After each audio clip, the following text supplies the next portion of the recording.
मिरजेत पूर्व वैमनस्यातून तरुणावर जीवघेणा हल्ला. 6 जणांविरोधात खुनाचा प्रयत्नाचा गुन्हा दाखल. शहरातील टाकळी रोड चांद मस्जिद परिसरात काल एका तरुणावर कोयता, तलवार, कुऱ्हाड व चाकूने वार करून जीवे ठार मारण्याचा प्रयत्न करण्यात आल्याची धक्कादायक घटना घडली. या प्रकरणी मिरज शहर पोलीस ठाण्यात 6 जणांविरोधात खुनाच्या प्रयत्नाचा विविध कलमान्वये गुन्हा दाखल करण्यात आला आहे.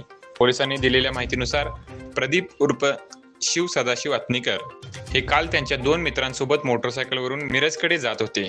यावेळी एका व्यक्तीने त्यांना हाक मारून टाकळी रोड चांद मस्जिदजवळ बोलण्यासाठी थांबवले. याच दरम्यान टाकळी रोडहून मिरजेकडे भरधाव वेगाने येणाऱ्या पांढऱ्या रंगाच्या स्विफ्ट कारने प्रदीप अत्नीकर व संबंधित व्यक्तींवर जोरदार धडक दिली. यानंतर कारमधून उतरलेल्या आरोपींनी प्रदीप अत्नीकर यांच्यावर धारदार शस्त्रांनी हल्ला चढवला. आरोपी मतीन काजी याने रस्सा हॉटेल लक्षात आहे ना असे म्हणत हातातील कोयत्याने डोक्यावर वार करण्याचा प्रयत्न केला. मात्र प्रदीप यांनी हात आडवा केल्याने तो वार डाव्या मनगटावर बसला.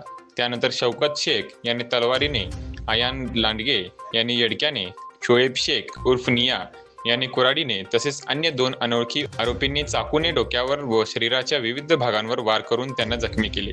हल्ल्यानंतर जखमी प्रदीप उर्फ सदाशिव अत्नीकर यांना उपचारासाठी रुग्णालयात दाखल करण्यात आले असून त्यांच्यावर उपचार सुरू आहेत.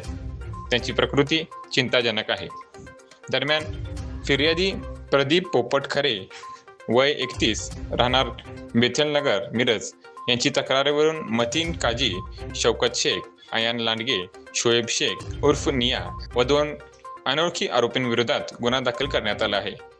या प्रकरणाचा पुढील तपास मिरज शहर पोलिसांनी करीत आहेत.